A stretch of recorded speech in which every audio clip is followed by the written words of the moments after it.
Sir, ito na yung sagot sa tanong mo. Hindi ko na sasabihin yung specs, SRP na agad. Unang-una sa listahan, Kiwi Superlight 200. Walang brand new nito, second hand lang. Worth 50k to 60. Sunod ay Rusi Classic 250, worth 90,000. Next, ang Benelli Moto B 200 Evo, 125,000 SRP. Ang pangapat ay Monarch Tempest 250, worth 135,000.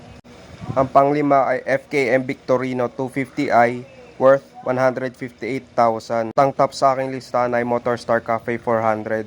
Ang cash price nito 130,000, paghulugan 145,000 total.